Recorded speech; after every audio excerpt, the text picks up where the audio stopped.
This is TechCrunch. If you omit some key details, all Preston Thorpe has to do to become a senior software engineer at a promising tech company is walk through the door.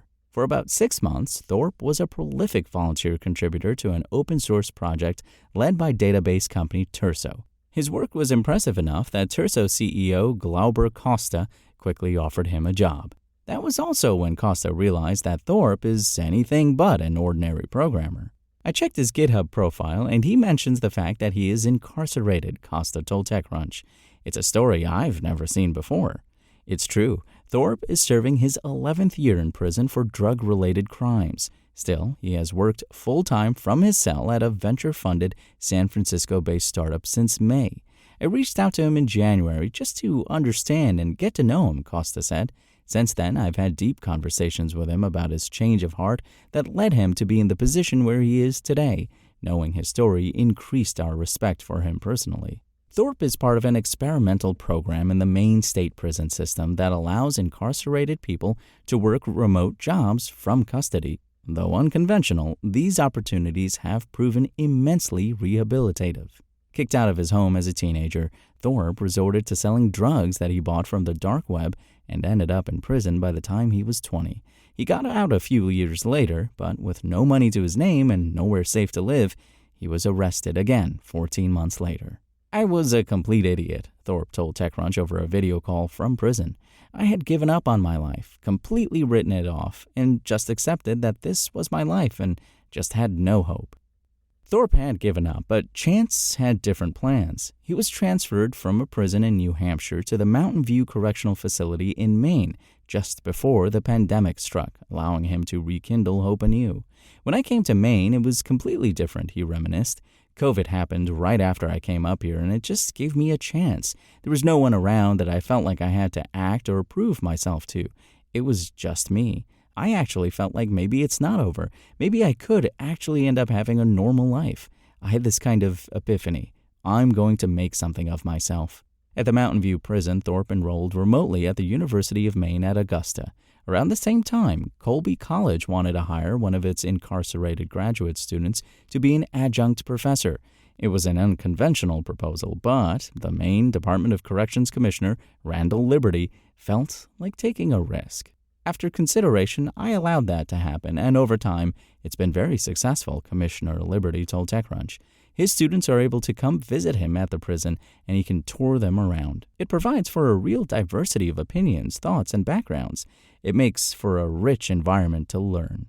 Now, about 30 inmates, counting Thorpe, are employed while living in the Earned Living Unit, a less restrictive prison facility for inmates who have exhibited a long track record of good behavior. All inmates with remote jobs surrender 10% of their pay to the state, plus any other payments that may be required for restitution, legal fees, or child support. Maine has been a real groundbreaker in this area, Haley Showoff, co-executive director of Unlocked Labs, told TechCrunch. Unlocked Labs, where Thorpe worked prior to Turso, hires incarcerated and formerly incarcerated engineers to make educational software for use in prisons. Maine put all this infrastructure in place during COVID to allow for remote education, and then once that infrastructure was in place, all of a sudden, it expanded the amount of opportunities people could take advantage of, Showoff said. Commissioner Liberty has worked in law enforcement for 43 years, but it was only after he served in Iraq that his approach to rehabilitation began to shift. When I came back, it gave me a heightened sense of understanding post-traumatic stress and trauma, and all of that plays into corrections, he told TechCrunch. I began to see the detrimental effects of just the trauma of incarceration, of segregation. While he was the warden of the Maine State Prison, the same prison where he visited his father when he was a child, Commissioner Liberty began implementing programs that address the root causes of crime: substance use disorders, untreated mental health issues, educational deficits, and the like. I have to be able to explain this to people on the right and the left, he said. When they hear that Preston is making the kind of money he makes, their jaw drops. And I say to them, if you truly care about making the community safer, if you care about being fiscally responsible, if you care about victims and survivors in the community, this is the way to make them whole. The United States criminal justice system is plagued by recidivism, or former prisoners return to custody after they have been released. Repeat offending creates a financial burden on the state and its taxpayers. But Commissioner Liberty has the data to show it's well worth the effort and investment to expand access to education and addiction treatment. It's very short-sighted, ridiculous to lock them up and release them more traumatized than when they arrived, right? He said. Many states have 60% return to custody rates. In Maine, we hover between 21 to 23% for males. Women return at a rate of 9%. And if you attend college classes in Maine, you come back at a rate of 0.05%. You don't come back at all.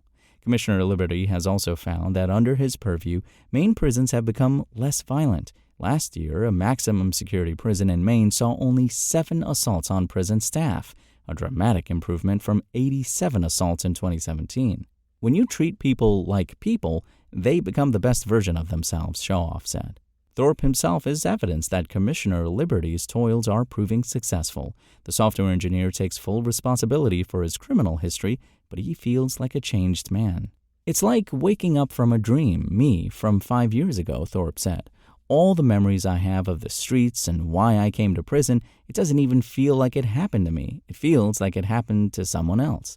Over the last 3 years, Thorpe says he has spent most of his waking hours online, learning everything he can about programming. He was doing this partially because he likes it, but also because he saw in this an opportunity to be seen. And he was right, Costa said. In the open source community, where developers often can't put a face to a Discord or GitHub profile, Thorpe was treated like any other contributor.